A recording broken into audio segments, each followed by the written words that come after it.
Welcome to కైటివ్ media. Telangana అసెంబ్లీలో ఫిరాయింపు ఎమ్మెల్యేలపై దాఖలైన అనర్హత పిటిషన్ల విచారణ వేగవంతమైంది.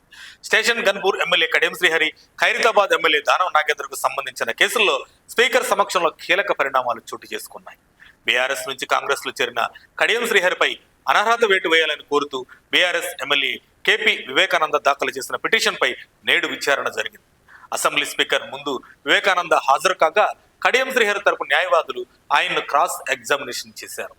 ఈ నెల 1వ తేదీనే వివేకానంద ఈ కేసులో మరిన్ని బలమైన సాక్ష్యాధారాలను స్పీకర్ కార్యాలయానికి సమర్పించినట్లు సమాచారం. అయితే నిన్న జరిగిన దానం నాగేందర్ అనర్హత పిటిషన్ విచారణ మాత్రం రాజకీయ వర్గాల్లో సంచలనంగా మారింది.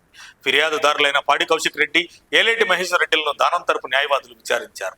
దానం నాగేందర్ను బీఆర్ఎస్ పార్టీ సస్పెండ్ చేసినట్లు సుప్రీంకోర్టులో అఫిడవిట్ సమర్పించారా అని తనను విచారణలో అడిగినట్లు ఏలేటి వెల్లడించారు. ఒకవేళ బీఆర్ఎస్ పార్టీ దానంను సస్పెండ్ చేసినట్లు కోర్టుకు తెలిపితే ఈ అనర్హత కేసు నిలబడదు. దానం సేఫ్ జోన్లోకి వెళ్లే అవకాశం ఉంటుంది. ఇంతకాలం ఈ విషయాన్ని బీఆర్ఎస్ ఎందుకు దాచింది? అసలు తెర వెనుక ఏం జరుగుతుంది అని ఏలేటి ప్రశ్నించారు. దానం నాగేందర్పై స్పీకర్ చర్యలు తీసుకోవటం ఖాయమని అందరూ భావిస్తున్న తరుణంలో ఈ సస్పెన్షన్ అంశం తెరపైకి రావటం చర్చనీయాంశమైంది. ఒకవేళ బీఆర్ఎస్ నిజంగానే ఆయన సస్పెండ్ చేసి ఉంటే అది దానంకి వరంగా మారే అవకాశం ఉంది.